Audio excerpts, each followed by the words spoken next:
Hola, benvingudes a un nou vídeo formatiu del projecte Revista Escolar Digital.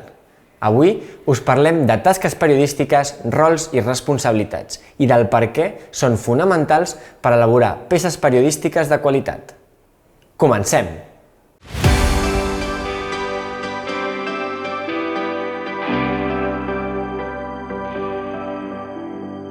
Dins d'un mitjà de comunicació, no tothom té la mateixa feina. Crear una peça periodística implica diferents tasques i totes són igual d'importants. Definir les tasques i les responsabilitats de cada membre del grup és essencial per treballar en equip. La implementació de rols de treball a l'aula no només millora l'experiència d'aprenentatge dels estudiants, sinó que també els prepara per un futur ple de desafiaments i oportunitats. Aquests rols promouen la inclusió, l'aprenentatge col·laboratiu, el desenvolupament d'habilitats socials i la diversitat de perspectives. A més, poden contribuir a millorar la gestió de l'aula i a cultivar una cultura de treball positiva. El nostre equip de periodistes i pedagogs han creat un document que detalla quines tasques periodístiques i responsabilitats considerem importants perquè la redacció funcioni adequadament. Aquestes tasques són imprescindibles en la fase acció de cada situació d'aprenentatge.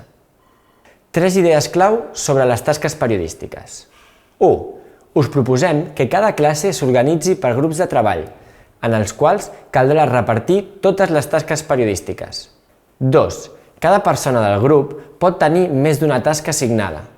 Al mateix temps, algunes tasques les faran més d'una persona. Això no vol dir que només complirem amb la tasca assignada, sinó que totes treballarem en equip per garantir una peça de qualitat. 3. Les tasques són rotatives, és a dir, un estudiant no sempre té les mateixes responsabilitats. D'aquesta manera, al llarg del curs, tots els redactors i redactores haurien de tenir l'oportunitat d'assumir totes les tasques periodístiques. Però, quines són aquestes tasques?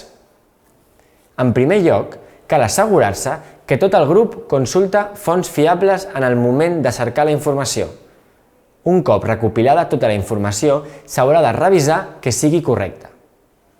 Quan hem verificat que la informació és correcta, és moment de començar la redacció de la peça periodística. Es tracta d'escriure el contingut que es vol comunicar, assegurant-nos que la redacció tingui l'estructura correcta en funció del gènere periodístic que s'hagi d'escriure. Una vegada finalitzada la redacció, hem de corregir tota la informació de la peça. Aquesta és la tasca de revisió.